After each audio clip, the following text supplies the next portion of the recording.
All right, let's get right into it. Welcome to today's explainer. We are going to unpack one of the absolute most powerful, visually intuitive, and honestly widely used technical analysis tools out there, Bollinger Bands. Whether you're deep into stocks, crypto, or Forex, really understanding how to read these bands is going to completely change how you see market movements. And hey, it might just help you sleep a little better at night too. So let's kick things off by addressing a universal dilemma we all face when looking at the markets.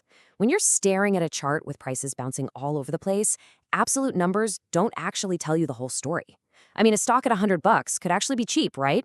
While a stock at $10 could be incredibly expensive. To genuinely know if a price is high or low, we have to measure it relative to its own average. And to answer that exact question, here is our roadmap for today. First, the anatomy of Bollinger Bands, then the statistical foundation, followed by the squeeze, walking the bands, and we'll wrap it up with mean regression. Okay, Section 1, the anatomy of Bollinger Bands. So, this indicator was developed by the legendary John Bollinger back in the 1980s, and it was explicitly built to dynamically measure relative price highs and lows.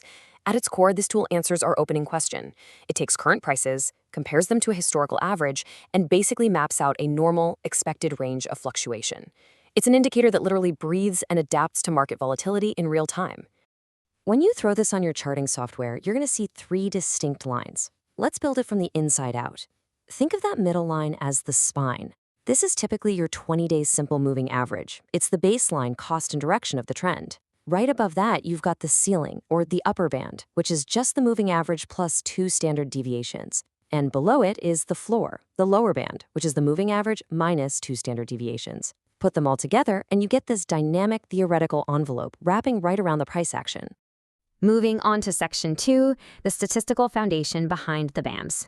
Now, 95.4%, that specific number is absolutely crucial. Because we're using exactly 2 standard deviations in the formula, we create a statistical envelope that captures roughly 95.4% of all price action. I mean, just think about how powerful that is for a second.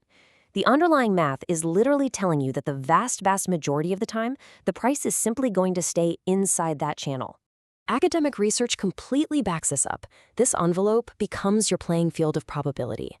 Because 95.4% of the activity happens between those upper and lower bands, it shows you, with math, exactly when a price is just acting normally, bouncing around inside, or when it's acting extremely by piercing outside those bands.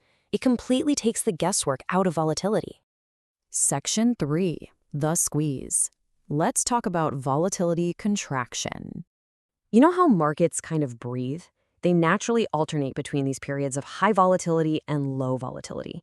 I want you to think of the squeeze like a tightly coiled spring. When the market goes quiet and trading volume drops off, the upper and lower bands contract. They get really tight around that middle moving average. It's the classic calm before the storm, usually meaning institutional money is quietly accumulating. And this extended period of low volatility, it almost inevitably leads to a massive expansion, triggering a really explosive price breakout. You can see this playing out perfectly right here on this Netflix chart. Take a close look at the middle there. Do you see how those upper and lower bands just pinch incredibly tight together? The bandwidth drops down to a historic low. The energy is just building and building, and then, boom, the breakdown happens. The bands dramatically rip open as the price plummets.